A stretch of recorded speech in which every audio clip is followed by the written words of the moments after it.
Kan belum pernah sama sekali kan ya, tadinya saya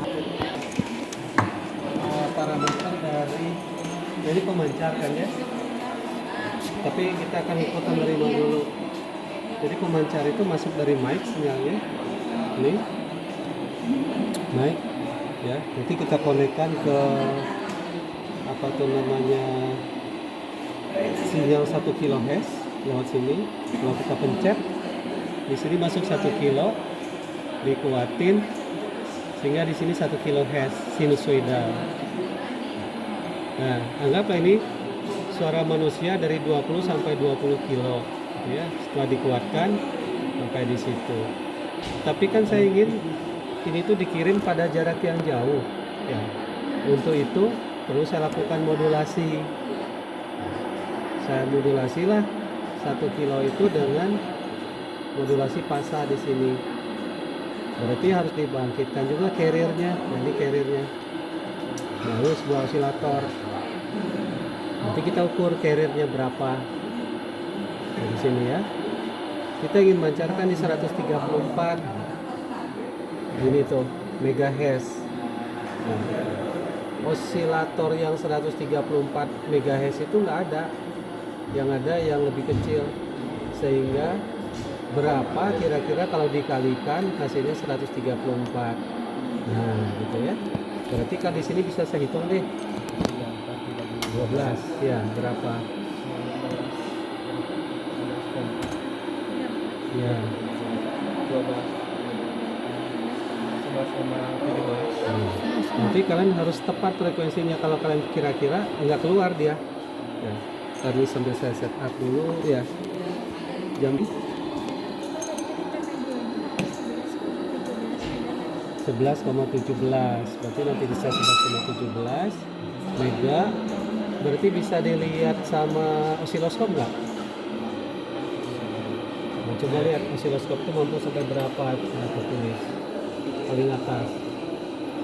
Nah, 50 mega. Berarti sinus ini bisa dilihat pakai osiloskop, ini bisa dilihat pakai osiloskop. Dimodulasi menggunakan modulasi fasa. Berarti setiap fasa informasi berubah, maka frekuensi carrier akan berubah ya. Jadi fasa lah yang menyebab frekuensi carrier berubah. Kalau FM kan setiap frekuensi carrier informasi berubah, frekuensi carrier berubah. Nah, itu FM. Kalau PM, setiap frekuensi informasi fasa informasi berubah, maka frekuensi carrier akan berubah. Kalau AM, setiap amplitudo informasi berubah, amplitudo carrier ya akan mengubah amplitudo carrier. Oke ya. Berarti ini keluarnya adalah modulasi fasa. Ya. Nah, di sini modulasi fasa, tetapi frekuensinya masih rendah. Yaitu masih 11, sekian karena belum kali 12. Berarti ini bisa dilihat di osiloskop nggak? Bisa, tapi udah terbentuk modulasi. Terlihat sinus itu kan tebal gitu. Ya. Kenapa? Karena osiloskop kita nggak mampu melihat ininya, jadi kelihatan tebal saja. Bisa dilihat di spektrum? Bisa, ya, bisa nanti dilihat di spektrum. Carriernya berarti masih di 11, sekian mega. Saya kalikan 12, saya kuatkan, berarti di sini 134 mega. Dayanya masih kecil. Ya. Dayanya saya kuatkan lewat power amplifier. Power amplifier, band pass filter.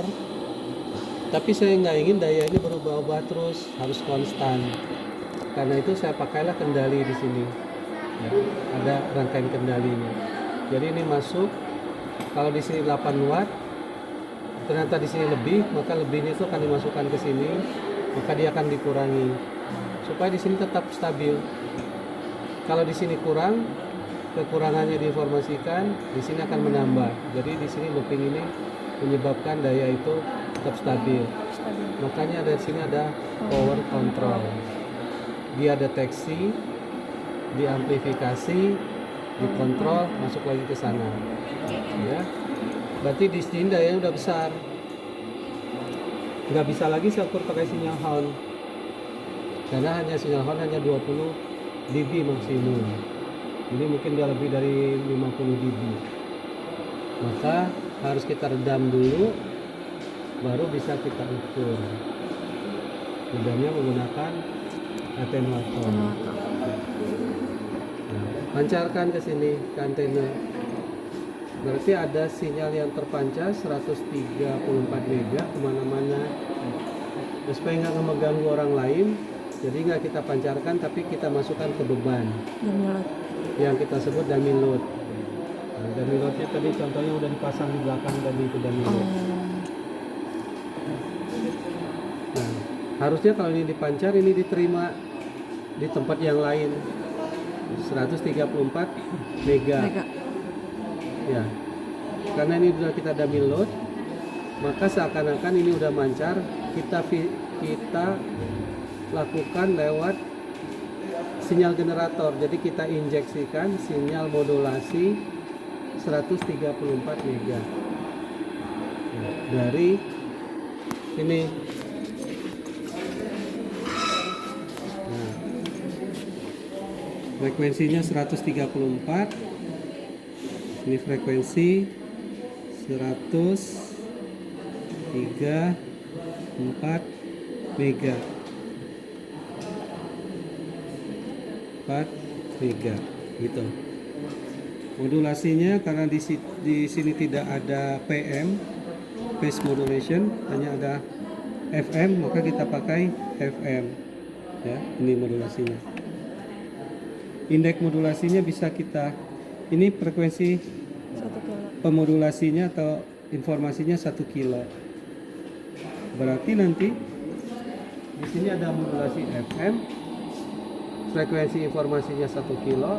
Hasil akhir ini di sini berarti saya akan mendapatkan informasi 1 kilo. Ya, sinusoidal. Ya, di sini ya. Itu kira-kira. Carrier yang 134-nya itu udah nggak ada lagi, udah kita buang. Karena jauh dari pemancar, jadi pemancarnya di mana?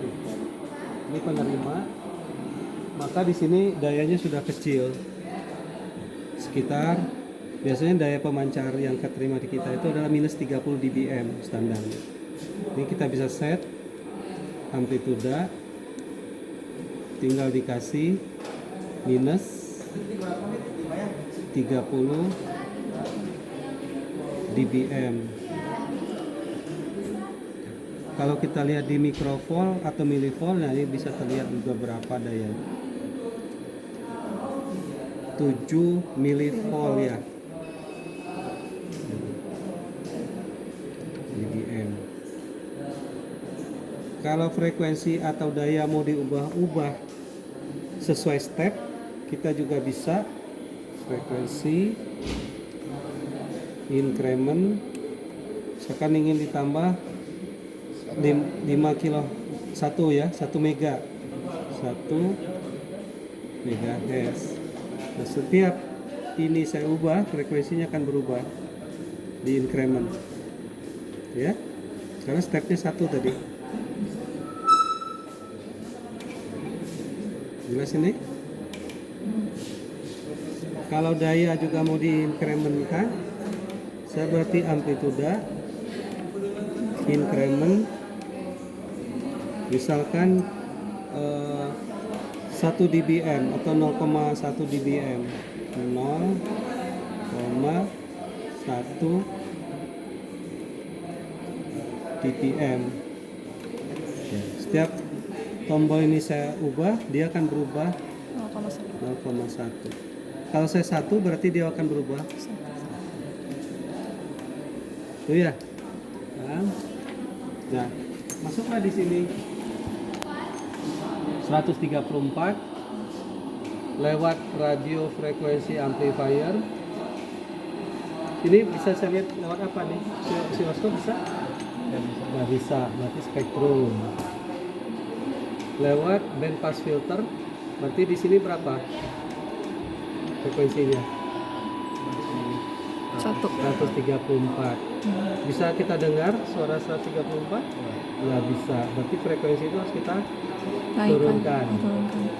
Gunakan mixer untuk menurunkan. Jadi mixer itu bisa untuk up converter menaikkan frekuensi atau down converter menurunkan frekuensi. Ini adalah frekuensi RF. Keluar dari mixer itu namanya intermediate frekuensi IF. Untuk menurunkannya perlu sebuah osilator. Berarti ini adalah LO. Ya. Jadi frekuensi IF itu sama juga dengan RF plus minus LO. Nah, kalau saya menurunkan berarti saya ambil yang minusnya. Ini dikurangin ini akan jadi ini. Karena dia plus minus boleh juga kan, ini dikurangan ini akan jadi ini, tergantung mana yang mau kita cari. Berarti kalau di sini 134 dikurang 10,7, di sini berapa? Jadi titik ini 123,3 nanti. Kristalnya nggak ada yang 123,3, karena kan osilator itu dibangkitkan oleh kristal. Kalau di Pariduan mungkin osilator windbreed, pasif, club, ya. Berarti saya cari kristalnya dengan menggunakan pembagi 9. Kalau ke sini kan dibagi, kalau ke sana kan dikali ya. Jadi berapa di TP8 ini? 1, 2, 3, 4. Nah, di sini 13,7 dikalikan 9, 123,3. Di sini 134. Berarti di TP10 itu selisihnya ya 10,7. Dikuatin lagi. Kira-kira di TP10 sama nggak dengan TP11?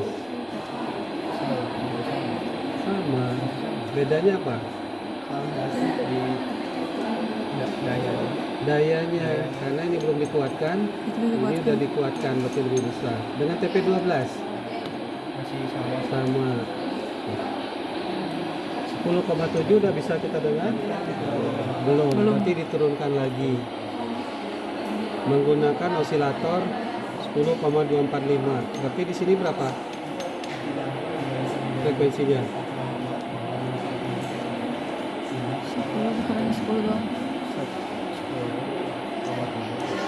10,245 ya?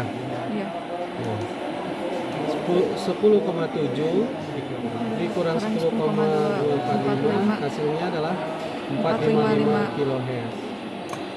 Kenapa kok diambil 455 kilo, 10,7 kok bebas, nggak misalkan ini 15, 6 kilo gitu kan ya? Karena ini ada standarnya. AM itu kan menggunakan 455. Jadi kalau saya beli blok itu sudah ada jualnya. FM itu kan 10,7. Kalau saya beli blok 10,7 udah ada. Tapi kalau saya pasang 15, berarti saya harus buat sendiri. Kan gitu. Makanya kenapa diambil. Nah, ini frekuensi termodulasi atau sudah informasi? Termodulasi. Saya ingin mengambil informasinya 1 kHz. Berarti harus saya demodulasi. Ya. Demodulator yang saya pilih di sini adalah salah satunya adalah diskriminator. Ya, nanti kalian cek rangkaian diskriminator FM itu apa. Dia akan mendemodulasi sinyal 455 kHz itu, informasi dan carriernya dipisahkan. Di TP15 berapa nih? Masih ya. Sama. Setelah didiskriminasi, maka informasinya udah terpisah. Maka di TP16 ini adalah tinggal yang 1 kHz tadi. Gitu. Ada kontrol di sini, square control. Kalau informasi itu nggak ada, misalkan penyiar itu diam, harusnya nggak ada noise yang masuk. Ya harus diam juga. Maka itu kalau ternyata ada yang masuk, yang masuk itu akan di amplifier, dideteksi, kemudian dieliminasi menggunakan rangkaian square control. Sehingga di sini betul-betul tinggal sinus 1 kHz. Dikuatkan menggunakan power amplifier, di sini adalah 1 kHz. Itu ceritanya.